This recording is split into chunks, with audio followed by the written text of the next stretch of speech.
What is good, everybody? Welcome to Stats and Cohn on the Gold Standard Podcast Network. I'm Rob Stats Guerrera. He is Grant Cohn. Grant, it's Wednesday before quote-unquote Super Wildcard Weekend, and the Niners got nothing to do. Me neither. And it's rainy in the Bay, and it's cold. Normally, I would do this outside. I like doing it outside in the morning, streaming with you, but it's raining, and I can't.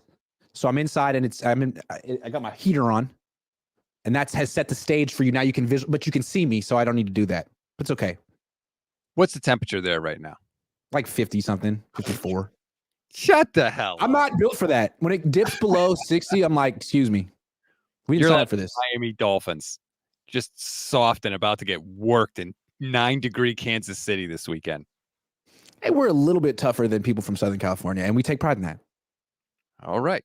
We're going to get to an interesting clip about Brock Purdy from the Stinking Truth podcast that I'm going to play for everybody. Niners got some very good injury news yesterday that I want to dive into. But of course, before we get to all that, I just want to remind everybody about our new YouTube channel partners, Community Tree Service, LLC.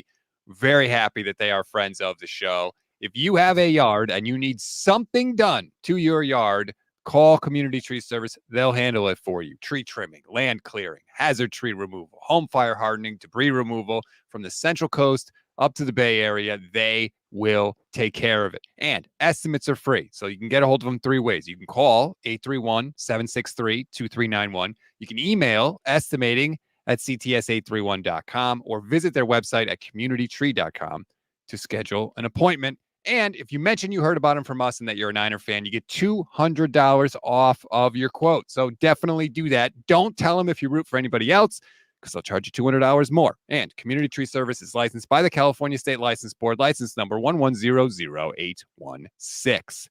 All right, Grant, let's get right into it. On social media yesterday, looking around, what's going on with the Niners, and I see this clip of Mark Schlereth from the Stinking Truth podcast. Of course, Schlereth, who calls games for Fox, I believe he called the 49ers game. I think it was this week 18 he did with the Rams.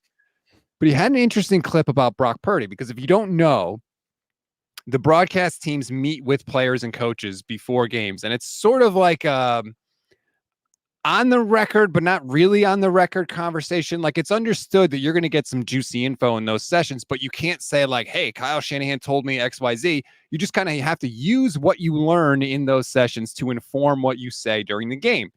But Stink talked about a conversation he had with Brock Purdy, and I thought it was really interesting because he brought up the idea of Brock being a game manager. And here was Brock's response. I'm impressed because he bowed his back a little bit. Did he? Yeah. How so? He bowed his back because Brock Purdy said, anybody who calls me a game manager either is not watching the film or doesn't know what they're looking at. Ooh, spicy. In the end, the end of this thing will tell the story. And I'm telling him, he goes like, hey, listen, I'm not saying I'm the best. I'm not saying I'm the best quarterback or I'm the best, but he goes, I got some gunslinger in me, and you look at some of the throws I make. You look at some of the windows I throw it into. He goes, I know that I'm not the biggest armed guy. I never have been. So I had to make up for the lack of arm talent with perfect timing, with great footwork, with being on time, and knowing where everybody is. I got to say, I love that from Brock. And I feel like that's that element, that cockiness, that swag, whatever you want to call it. The Niners have not had that at quarterback, especially under Kyle Shanahan. They just haven't. They haven't had that guy that wants to go out and stick it to you. And I feel like that could be the difference in the playoffs in a tight spot, maybe where if Kyle starts to pucker up a little bit, like we know he sometimes does, maybe that swag from Brock will help them get over the hump. I interpret this totally differently. You interpret this as confidence. I interpret this as insecurity. The lack of confidence. Like, yeah, he plays confidently a lot, but this thing is like a bugaboo of his. Hey, don't call me a game manager, which is what Cam Newton did. Cam Newton got under his skin, calling him a game manager. I believe that was on December 14th. Then 11 days later, Brock Purdy has the worst game of his career on national television Christmas night, sort of trying to prove that he's got that gunslinger in him, throwing that interception in the first drive of the game. So to me, this is kind of what he needs to overcome. Like, this is your insecurity. Stop trying to prove the naysayers wrong, dude. Who freaking cares? You're this close to winning the Super Bowl. The narratives will take care of themselves. You don't have to set the record straight. And one thing I really respect Brock Purdy. I like him a lot. He said this off the record or privately to Mark Schlereth, who had to relay it and give the cliff notes and summarize it. I asked Brock Purdy on the record in a group interview just a few days after Cam Newton said what he said. I said, do you consider yourself a game manager? And Brock Purdy said, I don't know. I don't want to comment on that. Like I said, I'm playing quarterback, trying to win games, and we'll see at the end of all of it. That's the right answer. That's the right answer. I don't know, man. I don't care. It's not something I'm thinking about. We're going to win the Super Bowl and it'll work itself out. Don't go to Mark Schlereth and be like, hey, man, people don't get it. People just don't understand. If they watch the film, they know. Like, don't do that. You don't need to do that. You don't need to do that. It makes you look petty and insecure, I think. And someone who's extremely insecure, me, I can feel insecure. You know what I mean? It takes one to know one. It takes one to know one. So that is the nature of those production meetings, is that it's, like I said, it's kind of off the record. Like, it's understood that you're not going to reveal specifically maybe exactly what was said in and those. Then he did. And Thanks, then Mark. Yeah, that's a different thing. But you can tell Brock is very conscious of his public comments about stuff. Like, we see on the podium, he's all shucks kind of guy, but then on the field, he's banging his chest and, he's doing the primal scream. Yeah. So, like, yeah, as he should. Right. So I think, like, what he told Mark Schlereth is how he really feels, and what he answered to you in the press conference is what he thinks he should say in the press conference. Of course. Hey, man, you should say what you think you should say to Mark Schlereth. He's not your friend. He's media. He's gonna go if he doesn't do it on the broadcast, he'll do it on the podcast, and he just did, and he made you look insecure. Like, you gave the answer to me in public for a reason, because you understand. Like, I don't want to even go there. I don't want to get into that. I'll just be above it, as you should be. So look, man, you're 24 years old. You probably trusted this Mark Schlereth. He probably abused your trust, and you learned a lesson, man. You can't trust these media members. As a media member myself, can't be trusting us. Well, I'm surprised. Yeah. So, full disclosure, I worked with Mark Schlereth at ESPN for years. I've gotten to know him pretty well. It was surprising if this did take place in a production meeting, and I don't know that for sure, but that's what I'm thinking because of what Brock told him and the difference in the answers between the two spots. I'm assuming it was in one of those production meetings, so I'm surprised that Stink would reveal that, because clearly Brock, he had the opportunity to say that publicly and he didn't take it. Maybe it's not a huge violation to trust, but I just feel like it's, and maybe it's not a big deal, but I think it's such an interesting insight into Brock Purdy's psyche. And I think he's just a little off with this one, man. You are whatever the Niners need you to be on that day. If they need you to be a gunslinger, be one. If they need you to be a game manager, you got to be one, because they're 10-0 this season when you don't throw an interception. So all the plays you make, spinning out, creating stuff, that's just extra. And it's nice. But basically, they need you to be a game manager, a good one, and you can do it. So get over yourself. Take your pride out of it. Your legacy will be written one day down the line. You'll prove yourself, but just be whatever the Niners need you to be. If you go back and look at Tom Brady's first few runs through the playoffs, he was managing the game, and no one really cares anymore because he won the Super Bowl. Yeah, but to me, all the great players have that chip on their shoulder. They all do. Brady, Peyton Manning, any quarterback you want to name. They'll be great. They're like, don't call me mediocre. I'm great for sure, man. But can you balance that and forcing something like Brock did on his first interception against the Ravens? That is the real test. By the way, speaking of the Ravens, Willie Black says, your dad still owes Lamar an apology. He said he holds the ball in one hand and training manual in the other when passing. I mean, I feel like you should throw that out when Lowell's actually. I don't know. He also said that he's the most dangerous weapon in the league. I don't know. He's entitled to his opinion. I think Lamar Jackson is the third best quarterback in the league. I'd take him over everyone except Mahomes and Allen. That's how I feel. Well, he's And if also you think my dad owes you an apology, talk to my dad about it. I don't know the intermediary. He's got Twitter. There you go.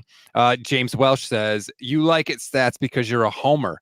All that gunslinger rah-rah is why he was ultimately benched in college for erratic play and interceptions. He's overcompensating in this interview. So James obviously read it similar to how you read it, Grant.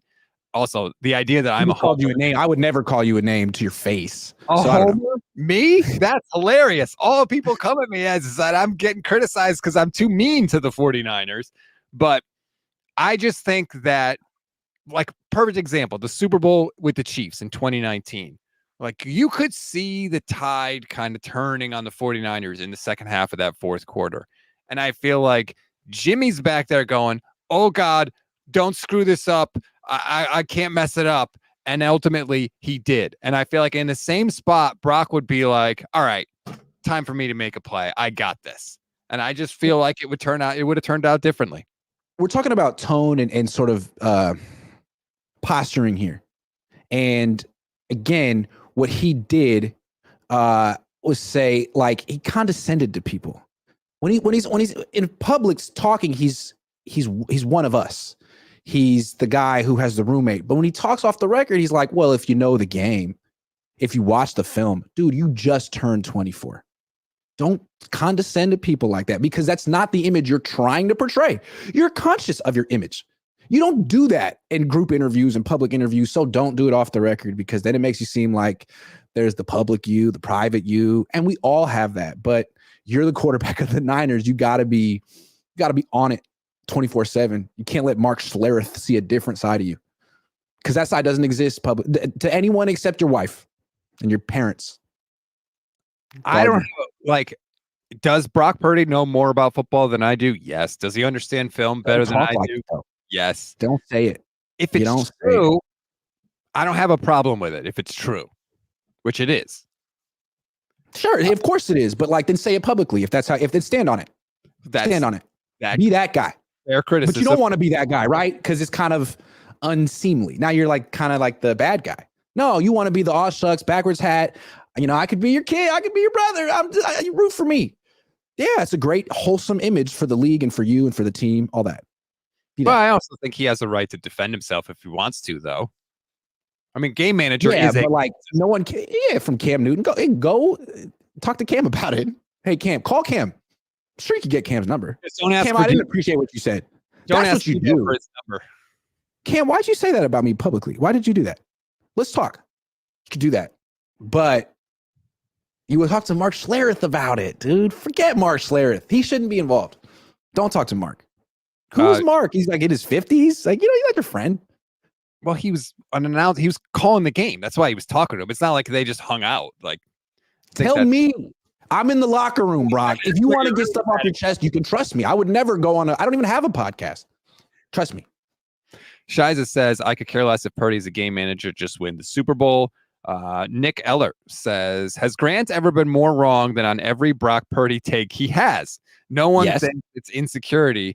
Cohn's quarterback evaluator skill is game manager level. I'm not evaluating his quarterback. I'm evaluating his confidence. I'm just saying, if he was real confident about this answer, he would say it publicly. Hey, if you watch the film, if you know, like Trent Williams says that stuff on the record. Brock doesn't want to say that on the record. I'm 24. Shucks. I'm just doing what I can for my team, trying to get that second contract. So don't say it to Mark Schlereth. I'll say it to Mark Schlereth for you. If you watch the film. I want to reach out to Stink and find out, like, did he say this to you in a production meeting? What was the deal? I'd like to know that a little bit more. The one real Zangetsu says, Mr. Guerrera, you spelled Guerrera right, so shout out to you. Your level of concern of Jake Moody is wild and irritating, but I still like you. You are not a homer, but your main partner absolutely is. My main partner. I don't know if certainly he's not talking about you, Grant, because no one would ever call you a homer. I'm not sure who you're referring to there. I don't have a level of concern with Jake Moody. I'm one of the few that doesn't. I feel like most people are freaking out about Jake Moody. I'm not freaking out about Jake Moody. I'm not freaking out about anything, but you probably should freak out about Jake Moody. Hey, real quick, I just out of left field. quiz question for you. Who led the NFL in completion percentage this season? Mid 200 attempts. Who? Brock? No. I don't know who. Jake Browning. Okay. I just wanted to say that. How about that? Okay, let's move on. That definitely was out of left field. I told you about Jake Browning weeks ago. Look at him now. Mike UA says, stats. Cohn, do you each consider yourself a podcast manager or do you have some word slinger in you? I'm a word slinger. Don't call me a podcast manager. I'm whatever I have to be that day, man. I'm whatever I have to be that day. Here's what Whatever you know you're gonna it takes. get from me. You're never Whatever going to it get takes. a private answer from me that differs from my public answer. You're getting one answer from me. That you're getting the full authentic answer. So that's, I don't have that Brock Purdy like dual life in me. Chris Waddell says, always miss your shows live. Stupid work. Just stopped in to say Happy New Year. Go Niners. Hope they fix the tackling and we never have to see Ronnie Bell for anything. Dude scares me. Also promote Peters, please. Yeah, the Adam Peters stuff, once again, Grant, swirling around.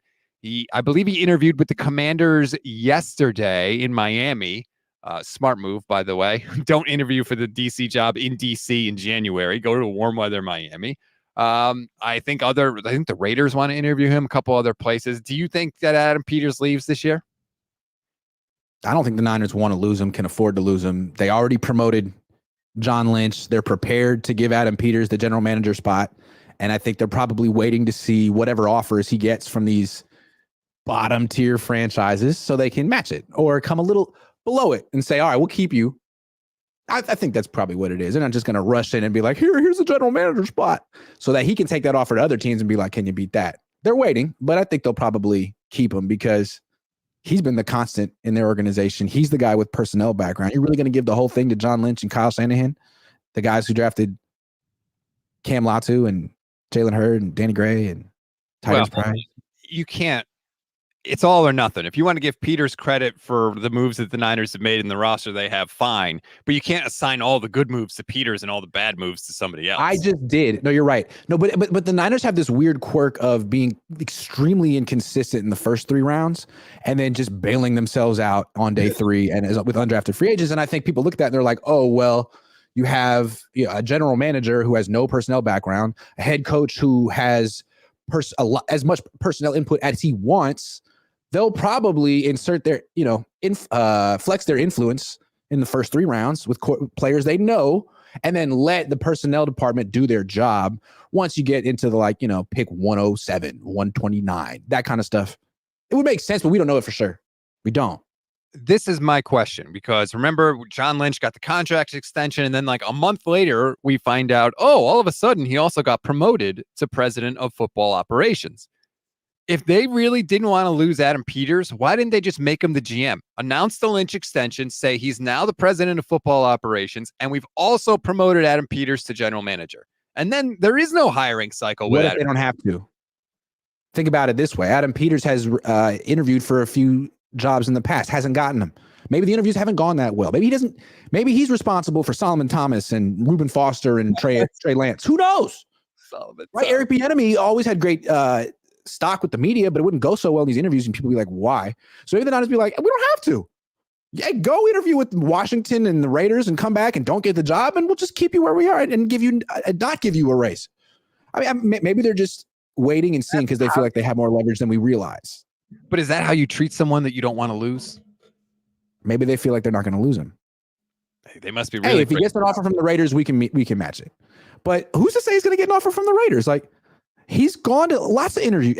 He has. This is not his first round of interviews. No. Did it last year? Did the year before that? Hasn't worked out. Why? I don't know. Maybe they're like, hey, who wanted Solomon Thomas? He's like, what? Pardon? I didn't hear that. I'm a little deaf in this ear. You're going to have to talk into this ear. Solomon who? What? I don't. I blacked out for that pick. What? Yeah, I don't know. I talked with Guy Haberman yesterday, and he kind of felt like Peters didn't want to leave. That's why it didn't work out. But my response was like, well, then why take the interview? If you know you definitely don't want to leave, I feel like more he was pulling his name out of jobs he wasn't going to get. Which, by the way, if you want to see the interview, it's up on the Gold Standard Network YouTube channel now. Maybe this is his way of leveraging himself into promotions with the 49ers.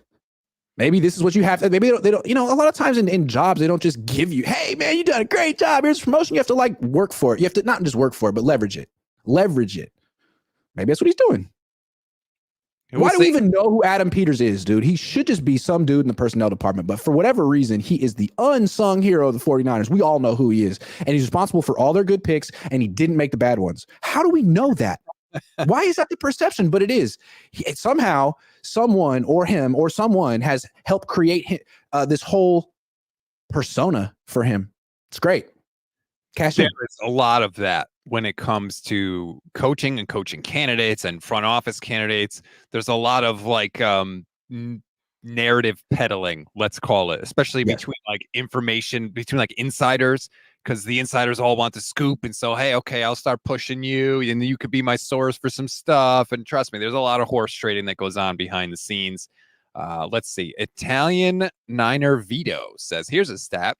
Youngest quarterbacks to win the Super Bowl. Ben, 23. Mahomes and Brady, 24. Russ, 25. Montana, 25. Great names on that list. Hope Brock joins. Brock just turned 24, so he would be the second youngest quarterback to ever win a Super Bowl if we get that far.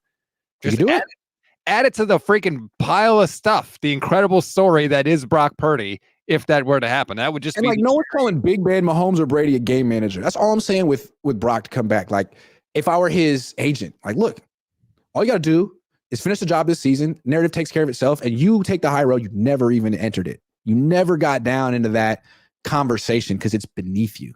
That's and you know it, Brock. You know it. Well, that's why you don't say it publicly. I'm going back, but you had a moment. You had a moment with Mark, and you trust him. Ben did everything he could to lose that Super Bowl. Talk to me. You want to do that? Call me.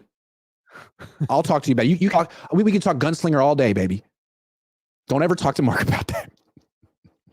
The one real Zengetsu says that you're not concerned about Jake Moody is wild. No, I'm not concerned about Jake Moody. I guess I'm gonna have to keep throwing this thing up here. All right, Jake Moody. We only care about the misses, and we don't ever care about any of the makes. He's got one side pressure kicks that he makes this year. How many kicks that he had to make did he make? You're talking about a sample size of one. That's right. The thing. That's why you say you're not concerned with Jake Moody. Are you confident in Jake Moody? That's a different question. Yes, it is a different question. Am I confident? No. Okay, there you go. I'm not any less confident in Jake Moody than I would be in somebody that they just brought in off the street right now. Like I wouldn't have any more confidence that like whoever you want to pick, Rodrigo Blankenship or whoever would be any better. Definitely not. You wouldn't have more confidence in Robbie Gould. Maybe not off the couch, but if he had been here all year, you wouldn't have more confidence in Robbie Gould in the playoffs? If it was a 40-yard kick, maybe. What if it's a 50-yard kick? Then hell no, I wouldn't have any confidence in Robbie Gould. What people really want is Robbie Gould's brain inside Jake Moody's body, right? They want the confidence of Robbie Gould with the leg strength of Jake Moody. That's really what they want. Well, Robbie Gould, I mean, has he never made a 50-yard field goal in the playoffs? He made one last year. He made one last year. He made two the year before that, one the year before that. I'm just saying, man, I have a certain level of confidence in Robbie Gould. I know he's getting older. He's losing a little bit of power, but you can determine whatever his range is before the game and feel confident that he's going to hit those kicks. With Moody, we'll freaking find out. It'll be great. I can't wait. I don't root for this team. The Jake Moody experience is one of the more exciting things. Who knows? He could make a 60-yard kick and miss a 38-yarder. He's Sebastian Janikowski all over again. Robbie Gould field goal percentage last year, 84%. Jake Moody field goal percentage this year, 84%. I'm just saying. Okay. Chris Waddell says maybe Adam one in the playoffs. One in the playoffs. All of a sudden, Robbie Gould's like, oh, okay. Chris Waddell says maybe he wants to stay, Adam Peters, but willing to leave if they overpay. That's why he takes the interviews, hoping to be blown away. I guess, but like, why would any team back up the Brinks truck for Adam Peters? Because he made all the good picks. You didn't hear? You don't know that? Right. All of them. That's my bad. Come on. That would be funny if he sat down in the interview and was like, so here's the thing. All the good things the Niners do. That's, I guess, what you say in the interview, right? What do you want to know? Reuben Foster, that was not my idea. Absolutely. Trey Lance, I tried to tell him not to. They didn't listen. That's the expression, right? Victory has 1,000 fathers, but defeat is an orphan. That's essentially what Adam Peters is saying. Mm-hmm. Dave Barclay, YouTube channel member, says, Grant, that letter from, I'm assuming, Jim Harbaugh to your dad. Good cheers. Did your dad write did Jim Harbaugh write your dad a letter? Yeah, when you were retired. And my dad read it yesterday on our show, and I teared up a little bit, like on the show. It was really heartfelt and emotional. And you don't think of Jim Harbaugh being that way, but he is. He's an interesting person. He's deep. And I hadn't heard that letter in probably 7 years. So life was different back then. Wow. Well, shout out to Harbaugh. Jim Harbaugh, apparently. Yeah. And Dave, YouTube channel member. We appreciate all our YouTube channel members. If you want to become one, it's less than $3 a month. You get custom emojis, you get membership badges, you get priority comment response. If you would like a follow on Twitter, I will give you one. Vish makes me include that because he gets mad if I don't offer that. So that will also be a thing if you want it. Nick Craig says, if the Niners win the Bowl, do you think Purdy wins MVP? It's almost impossible for a quarterback not to win Super Bowl MVP. Russell Wilson didn't. It takes a rare. I don't know. We'll see what happens in the game if they make it. Yes. Yes, he'll be the MVP. Yeah. I just saw it. Wow, that's it. Just like that. Huh? You've got the gift. No, actually, sorry. It's gonna be Oren Burks. He's gonna make an interception on a tip pass. It's gonna be Oren Burks. I just saw it. Oren Burks. I don't mean to be snarky. I'm sorry. Hypotheticals are tough. I don't mean to be snarky. Yeah, sure you don't. I take it back. I'm sorry. The rumor is Adam Peters handles the late round more than the first three, right? Might be some truth to that. That's exactly what you said earlier in the show. I don't know if it's a rumor, but it's just so obvious, right? If Lynch and Kyle are going to make picks, it's going to be earlier, I would think. It's a nice narrative to have out there if you're Adam Peters in the third round. How do you miss so consistently in the third round and hit so consistently in rounds 5, 6, and 7? How's that happen? Cam Latu? Danny Gray? Ty Davis Price, Trey Sermon. Where are these picks coming from? Ty Davis Price couldn't even be active when they were like just trying to shield running backs from injury, and they still couldn't get him on there. He's on the practice squad now. Like no one wants Ty Davis Price. Sorry. Killian Zane. Grant, can you ask Kyle what he can do to help Brock regain composure when playing poorly? Ooh, it's a good question. You know what Kyle's going to say? Great question. I love it. I'm going to pick my spot on that one. But yeah, I love that question because that is sort of Kyle's, not sort of, that's Kyle's job. You got a 24-year-old quarterback who you said can be a little too hard on himself. Okay. You also can be a little too hard on quarterbacks. We've seen it for years and you kind of take pride in it. I keep it real. Okay, great. But this combination, this relationship of you and Brock could lead to some meltdowns of just you beating him up and him beating himself up. If that's indeed what happens. So what can you do to sort of change the dynamic, change the vibe? It's a vibe change. We're talking vibes. It's on Kyle. Don't ask the question that way though, because he'll find a piece of it to pick apart and avoid. I gotta work on that one. I gotta workshop that one. I hate when he does that. It drives me nuts. Anyway, okay, let's get your words. And you're like, damn. Yeah, just like what I'm asking. I was an English major at UCLA. Don't get into the word game with me, please. You don't, you know what I mean? Let's get into some other stuff that I wanted to mention here. How says verse instead of verses? Have you noticed that? Yeah. Verse. I mean, verse is a portion of a song. Right. Verses. I'm sorry. I used to say verse when I was a kid, and I know people say it all the time, but like, you're the head coach of the team. Someone needs to tell you at some point it's verses. You've been doing it for 7 years. Kind of like how John Lynch says they're very convicted on certain things. No, you're not. You've never been convicted. Hopefully you never will be. You may have conviction. That's a different thing. That's not how that word is used, John. Not the correct usage of that word. You went to Stanford, please. Convicted. We just became very convicted. No, you didn't. You never were. Press conference, by the way. You didn't go to trial. There was no jury. You're good. Convicted. All right. Niners got some good news yesterday, Grant. The injury report came out, and oh man, it's long, but it's good. Right. Most bummer for Taylor Hawkins, who needs wrist surgery because he played one game, got an interception, and then basically had to leave. But George Kittle doing much better. Eric Armstead could have played last week, apparently. That's a fantastic sign. Jawan Jennings is out of the concussion protocol. Jair Brown, Tashawn Gibson, Ambry Thomas, George Odom, all these guys look like they are going to be coming back and look like they are going to be ready to go for whoever they play in the divisional round. This is very different from the 49ers playoff teams where they have sort of been running on fumes a little bit in the playoffs. Here they are, bye week, getting healthy. It's all sort of lining up right now. No doubt. This is great news. The only guy that seems like they won't have in the first playoff game probably is Cleveland Farrell, who is important. Like he's important, but I don't know if they're gonna lose their first playoff game because he's not out there.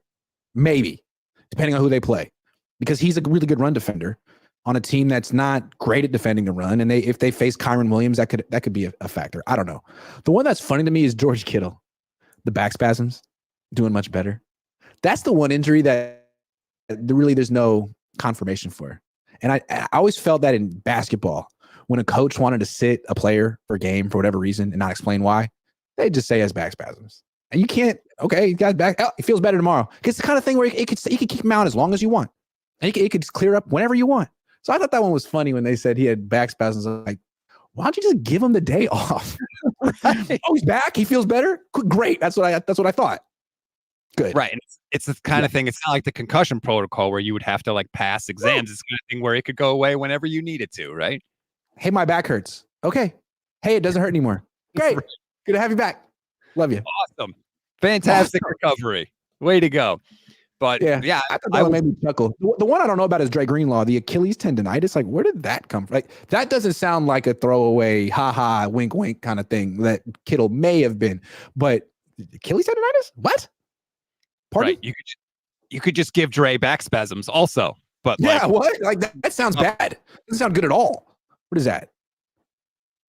I've also never really heard of like Achilles tendon. The only injury I've ever heard of with an Achilles is an Achilles tear.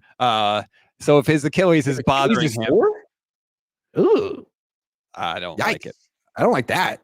Good thing they have the week off. Dre's such a good player. He's always got something that sounds kind of serious. Like what? He's like, what? Could you give him a week? I don't know.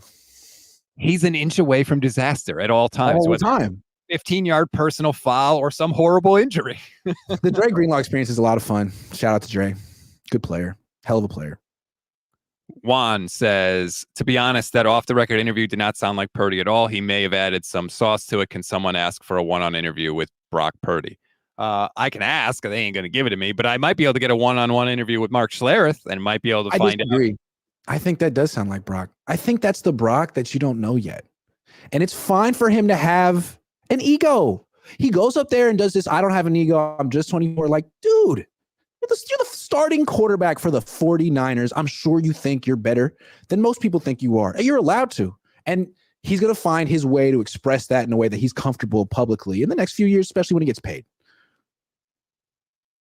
I'm surprised you're being as critical of him as to me, I don't think it's a big deal I'm not at being all. critical of Brock. I like Brock a lot. And I would tell this to him from a place of, I'm on your side. I don't think you wanted this. If you said this to Mark Schlereth, I don't think you wanted Mark to say it publicly because you wouldn't say it publicly yourself. And you're very smart and premeditated. So as I said, I'm in the locker room Wednesday, Thursday, Friday. You have grievances. Talk to me, baby. I won't air it out. Probably. You could probably trust me on this one. But what is so bad that he said? He didn't say anything bad. He didn't say anything bad. He just didn't represent himself the way he wants to represent himself. That's all I'm saying. When asked publicly about this, he gives a certain stance, which he feels comfortable with. I don't want to talk about that. It's beneath me, which is the right stance. But privately, it pisses him off. And he told Mark Schlereth about, man, don't tell Mark. He's not your circle. Because then he went on his podcast and got a bunch of hits and he got clout off of it, which is what you didn't want. Unless I'm misreading something here. I need to talk to Stink and get to the bottom of that. Tyler says Achilles tendonitis, Robin Grant, is an overuse injury. So it's a bunch of inflammation. It's a common injury in running. Okay. Well, good thing Dre Greenlaw is not going to have to do any running. Oh, wait. I don't, because here's the thing. If it stays tendonitis, okay, whatever. But if it gets worse, then we're talking about a devastating career-altering injury, and that's scary to me. Bring back up, if you don't mind, the injury list. I think, people are coming back. It's the playoffs. They're not going to sit out. But how many of these guys will be 100%? Dre Greenlaw, that's interesting. We'll see. Eric Armstead, what's he going to be like the rest of the year? Christian McCaffrey, we're assuming he'll be 100% when he comes back. That's interesting. Juwan Jennings, sure. Feliciano, yes. Jair Brown, don't know. Sean Gibson, don't know. Ambry Thomas, he'll be fine. Like, there's at least 4 guys on this list, and you're like, well, I don't know what condition they'll be in the playoffs, but they'll be on the field. Right. Nobody's 100%. Nah, definitely not. But Armstead could be far from it. The fact that they said he could have played last week, though, makes me a little more hopeful. Because if he could have played last week, then you would think essentially 3 weeks later, he'll be even better than that. So he won't just be like, well, I can gut through it. It'll be like, no, I'm, whatever, 70, 80%. Last year, he had this injury, missed 1, 2, 3, 4, 5, 6, 7, 8 weeks, came back and played 5 games, 6 games, and had no sacks in those games and really cranked it up in the playoffs. So I think it's fair to at least wonder what Armstead will be able to give the Niners as soon as he gets back. What's he been out? 4 or 5 weeks? Hasn't even been that long. We need playoff Armstead, please. Give me the guy that had 2 sacks in 3 games last year in the playoffs. That's who they need. He makes a big difference along that defensive line, not just from a run-stopping perspective, but also from a pass-rushing perspective. So hopefully Armstead can come back and be closer to what he was in last year's playoffs. A couple more super chats. Matthew Sanders says, side note, credit to the training staff to properly assess Juwan Jennings' concussion protocol. Sad truth is most concussions last multiple weeks and people rush back. He's been out for a significant amount of time. That was a scary thing too, especially because I don't remember him taking a big hit specifically, but he's missed some time here, and hopefully he's back now. And apparently he is because he's out of the protocol. I don't really know how strict that protocol is. Hopefully the concussion wasn't worse than a normal. I don't know what that even means, but I'd like to think that the Niners were just being extra cautious with Juwan. Like, man, you got a concussion. We probably don't need you the next few games. Keep you out until the playoffs. That'd be a nice thing to do. I think teams should be a little bit more cautious. I don't like where Brock Purdy had a concussion, played 6 days later, lost. I didn't like things like that. Be a little bit more cautious with your players, especially on concussions. Hopefully that's what the Niners did. And hopefully Juwan is feeling good and not having any lingering symptoms and any of that. Ricky Williams, I swear to God, more people tune into these shows that I do with names that match names of famous people. There's a guy, Corey Matthews, that tunes into a lot of my shows. Mario Lopez tunes into a lot of my shows. We got Ricky Williams, apparently. Why are you underselling yourself? How do you know that's not the real Ricky Williams? That the real Mario Lopez doesn't watch your show? Why would you even assume that? You know what? You're right. That's a bad job out of me. Ricky says, treat this run like 2019. In my opinion, the defense plays great when rested. Control the clock with the run. Let Purdy settle in and make his shots with ease. Don't overthink it, Kyle, and use Jordan Mason. That sounds dead on. Hey, Kyle, resist the urge to make it about you. Okay. Be Kyle, the head coach, not Kyle, the offensive coordinator, because you're not going to have to dig deep in your bag to beat some of these teams. You have the best team. You can just kind of do what you do. Run the ball, play defense, take shots when necessary. Like shots. You won an NFC championship game throwing 8 passes. This team's better than that. I think a lot of people would think. So do what you have to do to win. Don't make it about you. If you don't have to. But just passing the ball doesn't mean it's Kyle trying to make it about Kyle. I don't think you could say, well, if he runs the ball, he's not trying to make him about himself. I mean, if anything, he's known as a run-first coach. You know what I mean, though. Don't call attention to yourself with some out-of-character formation, opening script, a game plan, whatever, man. Have confidence in what you do. That's what we all admire about Harbaugh. Harbaugh wouldn't overthink it. Harbaugh wouldn't come in to a big game and try to give a different identity or a different look on offense. His whole thing is, you know what we're doing. We're not going to trick you. We're going to beat you. And I think this team has to have some of that in them because they're the best team in the NFC for sure. And maybe the best team in the entire league. So act like it. Don't come into a game and be like, we can't be ourselves this week. We got to do something a little out of character to win this game. No, you don't. No, you freaking don't. You have Christian McCaffrey, use him. I want them to be both. Yes, you need to have your staples on offense, but it's the playoffs. You got to also have some things to switch it up a little bit. You got to have both. And Kyle is known for, week to week plans. He's known great scripts. They always score in their first drive, right? Almost. Yeah, they have more points on the opening drive this year, I think, than anybody in NFL history. Great scripts. Now you got to adjust. The script against Ravens wasn't so good, but that was one game. Well, it was until Brock threw the interception. I mean, they were driving right down the field on Baltimore until Brock threw a stupid pass in the red zone. It was working. Well, Kyle called a stupid pass in the red zone. It was for the right coverage. No one was open. The best thing Brock could have done was check it down to Christian McCaffrey, who probably would have been stopped for no gain. So both guys messed up on that play, compounded the mess up. But it was 1st and 10 from the 15. Kyle, run the freaking ball. That's what you do in every other game, dude. That was too much. I don't want to put that all on Brock because Kyle did. And we always take Kyle's narrative. Brock's not going to go in front of the media and be like, wait, what about Kyle? He might say it to Mark Schlereth, but he won't do it in front of the media. I'll do it. That was a bad play call. Just because you throw, that happens, though. You don't always call the perfect play call. Sometimes you call a play and the defense. You don't always throw the perfect pass. Why do we give Kyle a break and not Brock?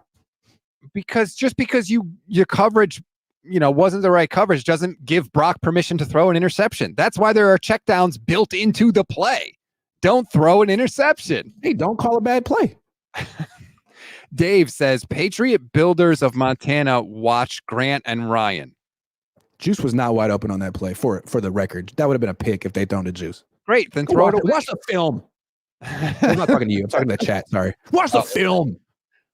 What I don't know what Dave is saying. Patriot Builders of Montana watch Grant and Ryan. Oh, it's a that's where he works up in Montana. Patriot Builders. They be watching. Thank you. Appreciate you, Dave. Cool. I'm not Ryan. Yeah. Sweet. I'll tell him. Matthew Sanders says Harb's still running jumbo and WAN concepts. Keep it simple, stupid. Yes. I mean, his whole attitude against the Washington was beautiful. It was like, we're tougher than you, bigger and tougher than you.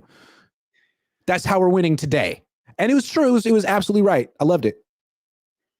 Yeah, you could have that plan, or you could say the reason the 49ers didn't win the Super Bowl in 2012 is because the Ravens knew exactly what was coming when the Niners got down to the goal line. I think John Harbaugh's better coach than Jim, but they're both very good.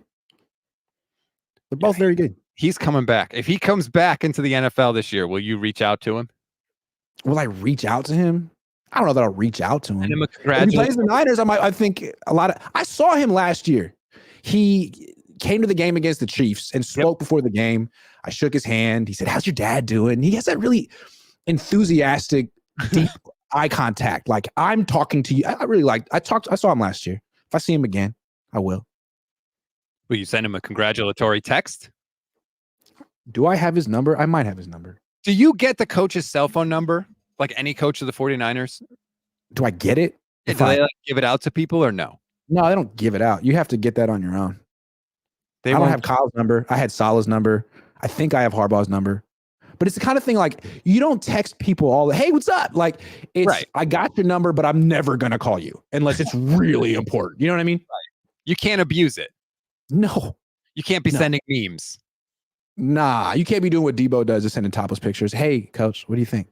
Yeah, but it's topless pictures of him. It's not topless pictures of some random person. What if I send topless pictures of Debo? Is that out of line? Kyle will probably just think it's Debo continuing to do it. Yeah. Which, by the way, like Debo probably think it's Cam Newton. Sorry. No. Going back to that, like Debo has lived up to that this year. 1,000 yards through scrimmage, looking really good, looking like, a dangerous weapon here. Like that turned out to be kind of prophetic. Yeah, no doubt. Shout out to Debo for having a great year. Doing what he has to do to earn $24 million. It's tough. I know it's hard to find the motivation, but he did it. And I'm impressed. Ryan says when the Niners were playing the Ravens, they were using play actions without mixing up the run game. That was unusual to me. I would have to rewatch that game to say. I will say. Go ahead. There are some galaxy brain takes out there about 49ers losses. Somebody on YouTube said that the 49ers instructed Jake Moody to miss against the Rams on purpose. That seems like something Aaron Rodgers would say. It's like, what? You know what I'm saying? That sounds like something Aaron Rodgers would say with a straight face. And if you're saying something Aaron Rodgers would say with a straight face, you got to question your whole perspective on everything. I am so glad that he did not end up in San Francisco and that I don't have to cheer for him or root for him or cover him. Like, look, he would have been the best quarterback they've had since Steve Young, no doubt about it. But my God, I can't stand him. In retrospect, his politics alone probably would have ruled him out for Northern California. And then he's done anyway. Like, don't you think Robert Saleh regrets every single day that they brought this dude on the team? I would think. I don't know it. I just want to say, anyone watching, I haven't talked to Robert Saleh. I have no freaking clue how he feels about Aaron Rodgers. And if he did have misgivings, he wouldn't tell me because I'm media. You can't trust me like that. But I would just think like, damn, that didn't work out. And now he's running his freaking mouth saying like, oh, we got to cut the BS around here. Yes. It's you. It ain't Robert. It ain't Saleh. Making it seem like it's Saleh or that he's like allowing it. Yeah, he's allowing it because you're there. Screw it. Yeah, that whole situation is terrible. I saw somebody, I can't remember who put this tweet out. I feel really bad about it, but it was like, the Shanahan coaching tree, Mike McDaniel making the playoffs again. D'Amico Ryans making the playoffs. Robert Saleh, really good at dyeing his beard. That's messed up. Hold on. Robert Saleh has built, like, I'm not like his advocate. He's built a hell of a defense. And his offense, well, problem with his offense is the quarterback and the offensive coordinator. Nathaniel Hackett. No, you should have me. Okay. You know me.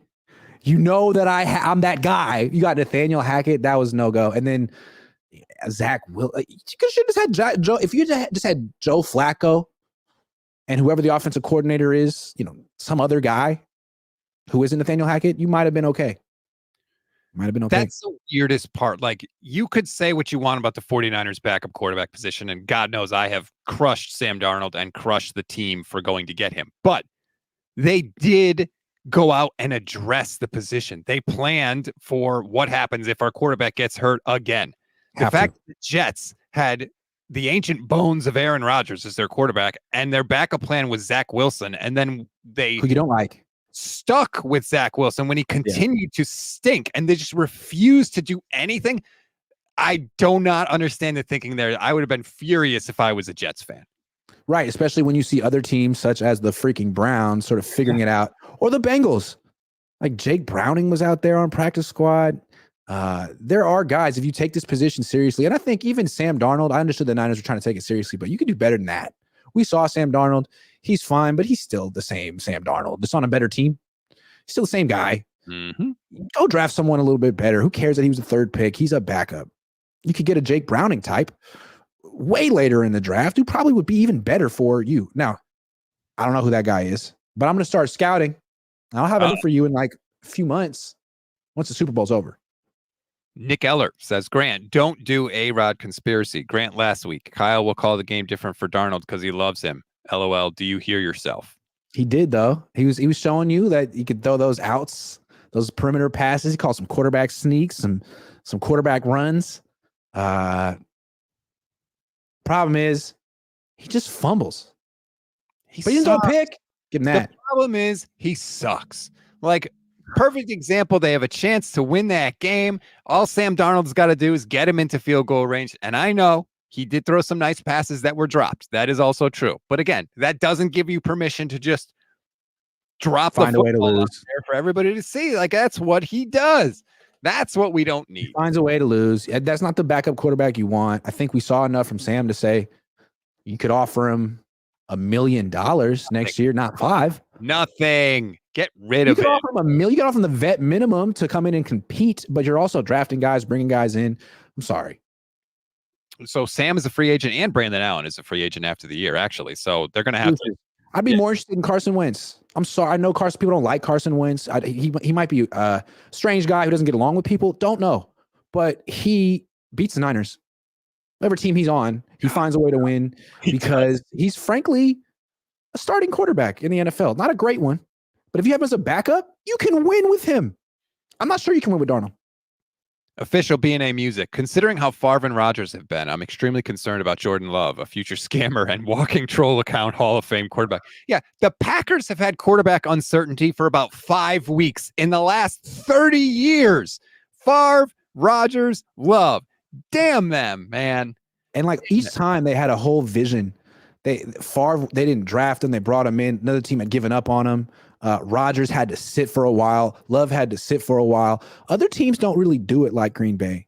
Green Bay is very old school in how they go about it, and they don't miss. It's interesting. And this spans different coaching staffs, front offices, but it's a whole thing that they do, and they're good at it. It's working. I think he's going to give Dallas all they can handle this weekend. I really do. I think that's going to – I don't think he's going to dog walk the Packers. I think that's going to be a fight. Have you seen his numbers in the last 8 games? He's like 3rd in the league in touchdown passes, or he's in the top 5. Last 8 games, he's thrown 20 touchdown passes and 1 pick. This is his first season starting, and he really turned a corner in the second half of it, which sometimes elite quarterbacks do when they're young. So that Packers team is a team I don't think anyone wants to face. We'll see what happens. I kind of think they're going to beat the Cowboys in that kind of think. Not very strong. I'm picking the Packers to win that game. That's strong. And that would mean that the Niners would play the Packers because they are the lowest seed, and that's who the Niners get in the second round. So if Green Bay wins, be a tougher game for the Niners than the Cowboys, who know they can't beat the Niners. Mike McCarthy, get the hell out of here. Hey, if the Packers beat Mike McCarthy, is that it for him in Dallas? Is that the end? A lot of people seem to think so. Yeah, I think so. Losing to your former team when you're the 2 seed, that's bad. So yeah, given like all the playoff mishaps you've had the last few years, I think he has to win this game. He does. Doesn't mean he will. Who would you get? Would you hire Harbaugh if you're Jerry Jones? Can you imagine Harbaugh and Jerry Jones together? Oh man, that would work. Yeah, I mean, who would you want? Again, who would you prefer to have than Harbaugh? The guy wins everywhere, and the one knock on him was he couldn't win the big one. Okay. Well, that's the guy. How much do you think he gets paid at Michigan? He's going to get paid more here. He's probably worth $15 million a year. So the only reason why not to bring him in is if you feel you can't work with him or you don't want to spend that money. Because he probably would want personnel control, and I don't know that the Joneses would give it over, but. Monty White says Harbaugh would love Trey Lance too. You know what? I could see he would love Trey Lance. Yeah, I don't know that that's going to be a thing, but we'll see what happens with Jerry and Mike McCarthy and the Packers. And if the Cowboys even get to play the 49ers again in the playoffs, which would be hilarious. I would love for the Packers to beat the Cowboys. I'll be tuning into Micah Parsons' podcast after that one. Let's see what he says about that. I just feel like the Chargers, Harbaugh could essentially hire himself at the Chargers. Like, that's the quarterback. That's the team. As long as they're willing to spend what it takes, Harbaugh could just walk in and be like, yeah, I'll take it. Yeah, so this is the one I want. I want no coach here. Those guys. I mean, you're welcome to get Mike Vrabel or Steve Wilkes if that's what you want to do, but you just tried it with the defensive coach. Like, do you want to have like a championship coach? This is what I cost. I think it'd be that simple. But maybe the Chargers are going to go cheap. They often do. Yes, they do. That would be that'd be nice for Justin Herbert to actually have an offensive coach for a change. But be nice for Jim Harbaugh to have an elite franchise quarterback. Dave Barclay says championship if Jim Harbaugh went to Dallas. Not this year. We know maybe, but not this year. Damn it. All right. It would be such a high profile. No, the show's not over yet. No. I want to talk about Harbaugh going to Dallas for 20 seconds. That's intriguing. It's such a high profile gig. The Chargers are kind of a second step cousin, whatever, to the Rams in LA. They're not even in San Diego anymore. I don't know. It's interesting. Dak is an MVP candidate. Harbaugh makes them like relevant though in LA. I feel like Harbaugh has just as much star power as Sean McVay as a coach. I think that is true. Coming off a national championship win. If it's a bidding war, and what does Harbaugh want? The most money or the best quarterback? He could talk himself into, hey, well, Dallas is offering like twice what they're offering, and they have Dak, and I could get all these endorsements over here. I'll get all this media attention. I don't know. Dallas is interesting. but they got to lose. If they beat Green Bay, they may not fire Mike McCarthy. So Dallas is interesting. We will find out. And the best part is we just get to sit back and chill and watch and see what happens. And then we can And figure we out. have Kyle and Harbaugh in the same conference. Oh man, that would really make that I'm not letting the show in. I'm just going to keep talking. I'm just going to keep talking. Sorry, I'm done. I could just fade you now. Anyway, like and subscribe to both YouTube channels, the Gold Standard Network YouTube channel and Grant Cohn's YouTube channel. Please rate, review, and follow the Gold Standard Podcast Network wherever you get your pods. Again, if you want to check out my interview with Guy Haberman, that's on our page as well. Please and thank you. Grant, what do you have going on the rest of the day?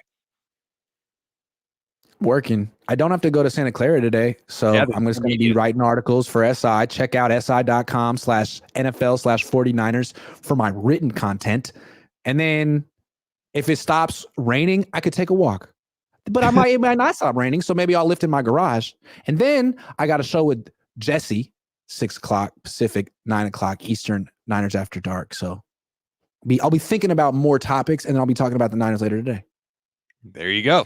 That's they everything. have a practice tomorrow too. I'll be at that practice. Yeah, no media today. It's bumming me out. Like, give me something here. I'm desperate for 49ers news. But anyway. Really quick, Matthew Sanders says, as a Niners fan, I hope McCarthy stays in Dallas for life. Me freaking too. He's that bad. Sign me. I need more bad. The Seahawks, stick with Pete Carroll. Yes, please. I think the Niners genuinely want Dallas to win that game. I could be wrong. I think they'd love to face Dallas again. I think they'd prefer not to face Green Bay. I don't think they're scared of Green Bay, but if you had a choice, Dallas or Green Bay? Green Bay. I'd rather face Dallas. Green Bay's defense is garbage. Dallas's head coach is garbage. Well, maybe they won't even need to pass against Green Bay again. Maybe they'll just hand it to Christian McCaffrey 50 times. I don't have much to say about Green Bay's defense. I just want it to be good. I like the story. Up-and-coming team. You're all about the stories. All right, everybody. Enjoy the rest of your Wednesday.